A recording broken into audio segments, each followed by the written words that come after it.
ನಮಸ್ತೆ ಸ್ನೇಹಿತರೆ, ಸಂಜೆ ಎಕ್ಸ್‌ಪ್ರೆಸ್‌ಗೆ ಸ್ವಾಗತ. ನೀವಿನ್ನು ಸಂಜೆ ಎಕ್ಸ್‌ಪ್ರೆಸ್‌ಗೆ ಸಬ್ಸ್ಕ್ರೈಬ್ ಆಗಿಲ್ಲವೆಂದರೆ ಕೂಡಲೇ ಸಬ್ಸ್ಕ್ರೈಬ್ ಆಗಿ.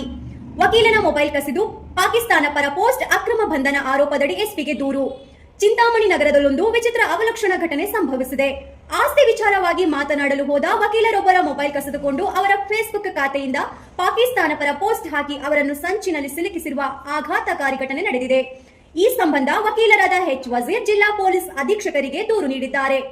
ಪ್ರಕರಣದ ವಿವರವನ್ನು ಕೊನೆವರೆಗೂ ನೋಡಿ. ಏಪ್ರಿಲ್ 11ರಂದು ಮಧ್ಯಾಹ್ನ 12 ಗಂಟೆ ಸುಮಾರಿಗೆ ವಕೀಲ ವಜೀರ್ ಅವರು ಶಾಂತಿನಗರದಲ್ಲಿರುವ ತಮ್ಮ ಅಣ್ಣ ಮಹಬೂಬ್ ಸಾಬ್ ಅವರ ಮನೆಗೆ ಆಸ್ತಿ ವಿಚಾರವಾಗಿ ಮಾತನಾಡಲು ಹೋಗಿದ್ದರು.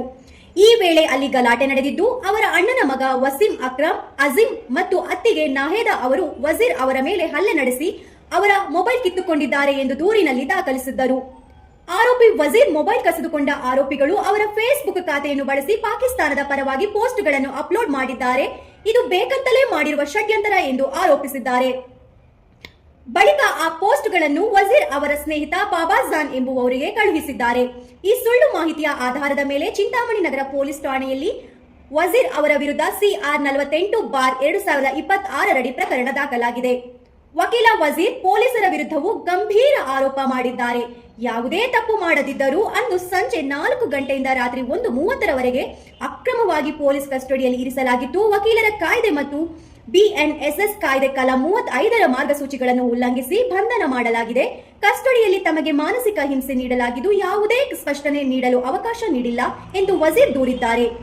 ಈ ಸಂಚಿನ ಕುರಿತು ವಜೀರ್ ಅವರ ಪತ್ನಿ ಸಮೀನಾ ಅವರು ಪೊಲೀಸರಿಗೆ ದೂರು ನೀಡಿದ್ದರು.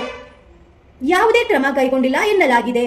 ಆದ್ದರಿಂದ ಅಕ್ರಮವಾಗಿ ಬಂಧಿಸಿದ PSI ರಮೇಶ್ ಅವರನ್ನು ಅಮಾನತುಗೊಳಿಸಬೇಕು ಮತ್ತು ತಪ್ಪಿತಸ್ಥರ ವಿರುದ್ಧ ಕಾನೂನು ಕ್ರಮ ಜರುಗಿಸಬೇಕು ಎಂದು ವಜೀರ್ ಅವರು SP ಅವರಲ್ಲಿ ಮನವಿ ಮಾಡಿದ್ದಾರೆ.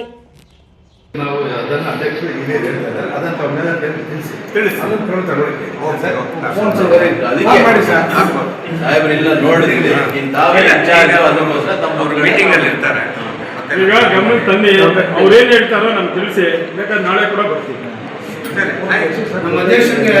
ಬೇಕಾದ್ರೆ ಎಷ್ಟೇ ತಂದು ಹೋಗೋಣ, ತೊಂದರೆ ಇಲ್ಲ.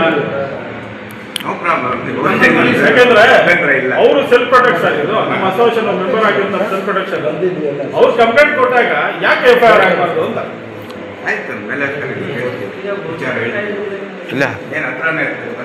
ವಕೀಲರು ಕಾಯ್ದೆ ಕೂಡ ಉಲ್ಲಂಘನೆ ಆಗಿದೆ. ಸಂಜೆ 5 ಗಂಟೆಗೆ ಬನ್ನಿ. ರಿಪೀಟೆಡ್ಲಿ ಸುಪ್ರೀಂ ಕೋರ್ಟ್ ಹೈಕೋರ್ಟ್ ಹೇಳ್ತಾ ಇದೆ, ವಿತೌಟ್ ಆಕ್ಟ್ ಬಂದ ಮೇಲೆ ಆಮೇಲೆ ಇದು ಅಡ್ವೊಕೇಟ್ಸ್ ಆಕ್ಟ್ ಅದನ್ನು ಪಾಲನೆ ಮಾಡಿ.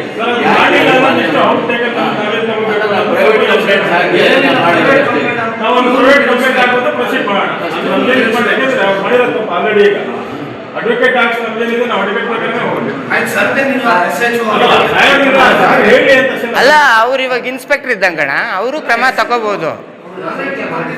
ಅವರು ಕ್ರಮ ತಗೋಬಹುದು.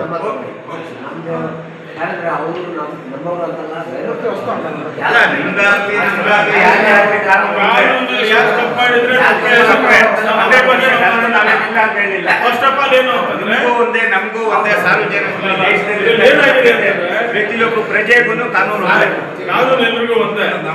ಅಡ್ವೊಕೇಟ್ ಅರೆಸ್ಟ್ ಮಾಡಬೇಕಾದ್ರೆ ಪ್ರೊಸೀಜರ್ ಇದೆ.